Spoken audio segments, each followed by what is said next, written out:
Okay guys, welcome back to the channel.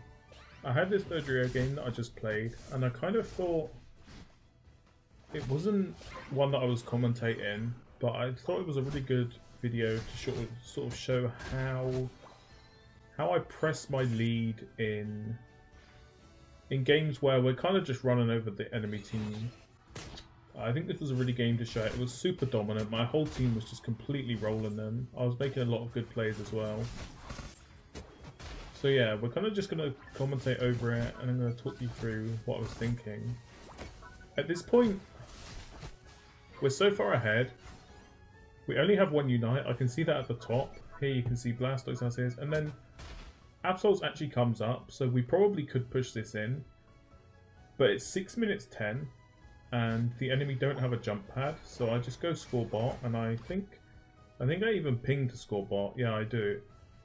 I ping to let my team know this goal is probably going to be open. We see Absol, we saw 3 top, so there's only one person that could possibly be here, and it's Glaceon who's also there. Absol and Glaceon are both bot. I think in this game, it's extremely snowbally. Once you get a lead, you can really sort of press it. And if you don't take your foot off the gas, you can just absolutely run through the enemy team. Nothing really noteworthy to talk about here.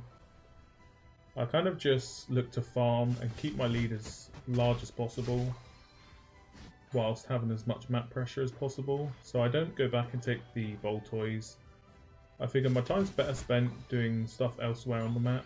Going top, going into their jungle, you know, finding kills, picks, things like this. And again, I know that they're probably not here. Like, odds are they're not just going to be sat at their goal.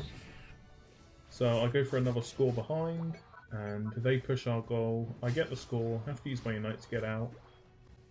But this whole time, we're just building up an insanely massive lead to the point where even if they get the Rayquaza, it's not going to matter. They're going to be so far behind by the end of the game. We're 5 minutes in, and we've probably scored, I would say probably 300 or 400 points already.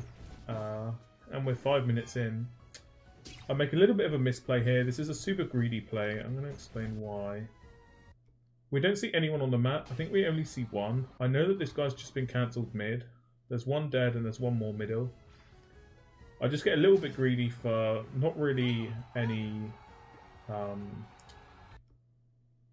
reason, and I give over a lot of XP. I'm almost level 12, as you can see here.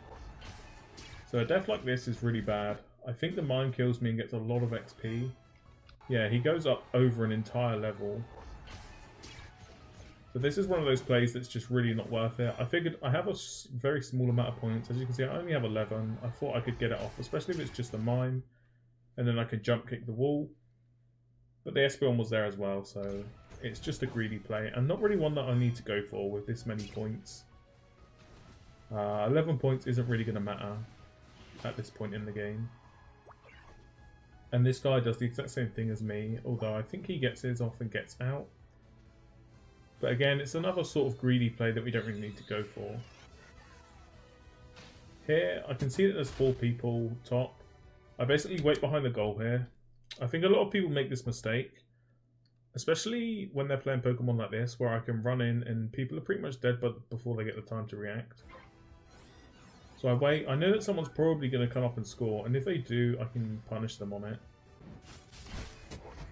As you see, the Espeon comes up to score. Glaceon tries to fight me. I'm just too far ahead. I think I have a whole level on her. I get my auto attack off. She stands out of her ult. If she was stood in her ult the whole time, she would have killed me, but a small misplay. And then I come here to try and help secure this, because I know it's really good if we get it. My Aegislash, I don't know if he scores through any of this. I can't really remember. He does. He gets 40 score.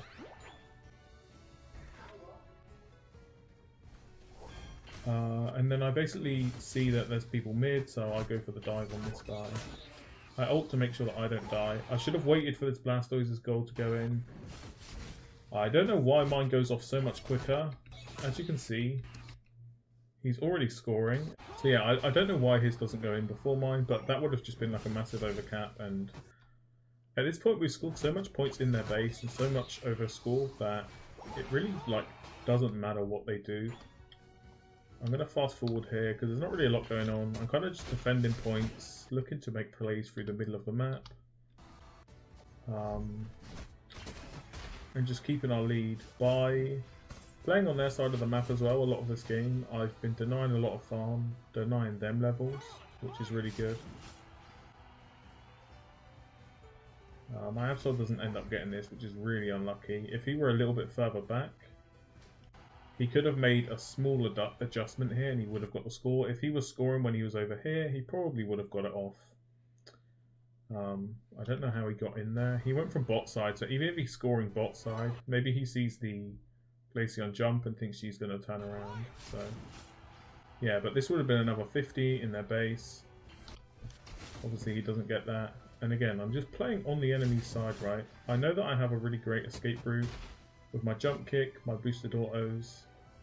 I'm not really in any threat of dying.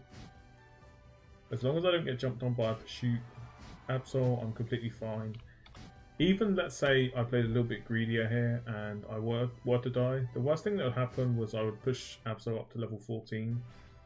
But I would be alive for the Rayquaza anyway, but I wouldn't have any points. So I think dying here is like the best play, of course. I would have 10% more Unite Charge, but I get to join this fight and pick up more points. This fight here, I'm pretty sure I play it super safe, making sure I just don't die, picking up any points. And from here, I know we're so far ahead in this game.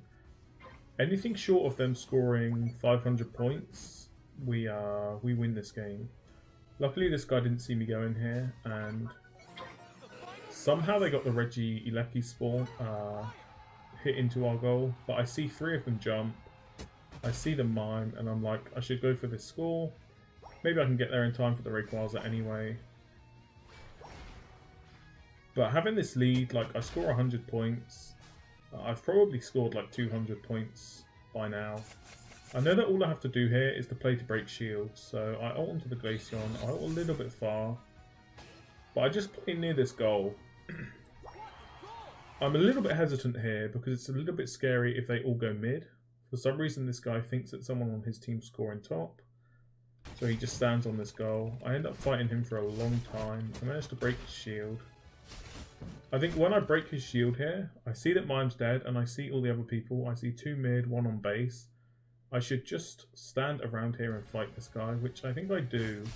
But I didn't notice it till quite late. And then here, once the shield's off, all I need to do is run top. I noticed that, again, quite late. Just make sure no one's scoring top. I don't want to give this guy the opportunity to back out. So yeah, I'm just defending here. I managed to kill this Absol. I make a small misplay here. I see my Glaceon there. So I run straight past this guy, not realising my Glaceon backed off. I figured, worst case scenario, we can go and score some more points and we win anyway. I noticed way too late that my Glaceon actually backed all the way off and this guy gets his score off.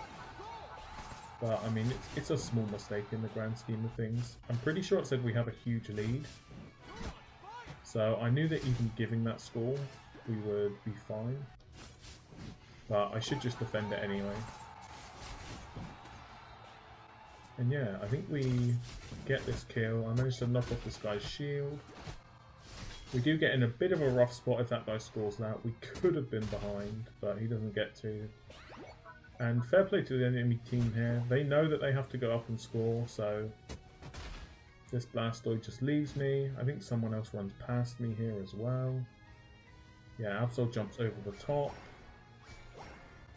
And I get all of the scores off, and it's just game from there.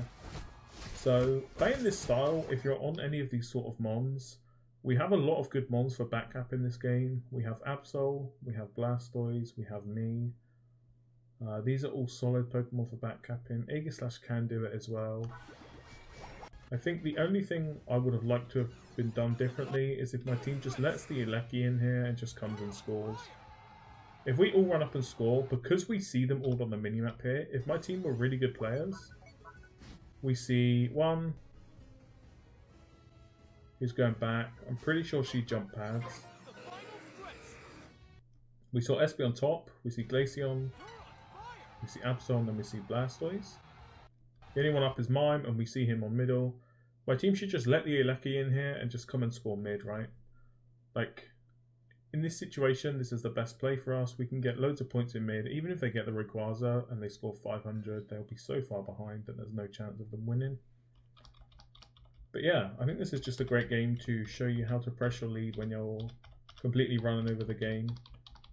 Without me finding a couple of these back caps, and my team also looking for a couple of these back caps, this game looks a lot scarier. I'm going to show you the end. Here, we managed to kill, and we get a load more points at the end as well.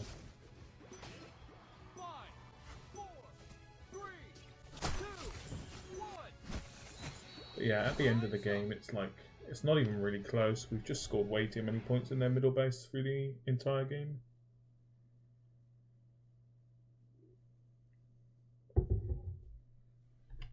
And I think it ends up being like 700 to 500 or something. Yeah, 700 to 420. I scored 366 points. Top damage on my team. Actually, top damage in the game, which is nice. This was all on Lane Dodrio, by the way. I think this Pokemon creates so much pressure across the entire map due to it just being so fast and being able to one-shot like any squishy Pokemon.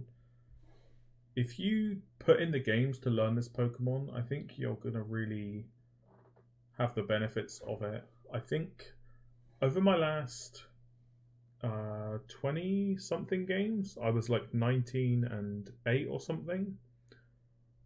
Let me pull up the tweet real quick. Let me go over to here. I'm 18 wins, 9 losses over my last 27 games. And I'm still improving, so yeah, if you put in the time on this Pokemon, I think I have like 60 games of it already, or like 50 games. You'll definitely be climbing with it. I'm up to like 45% win rate now, which for a long time it was at like 30%. But obviously you can do this on plenty of other Pokemon like Absol, Greninja, any backcapping scoring Pokemon, Crustle, Talonflame can really like take over games like this. And scoring 366 points is just massive, especially with no score shield or no goal getter. So yeah, I hope this was helpful and good luck in your games. Peace.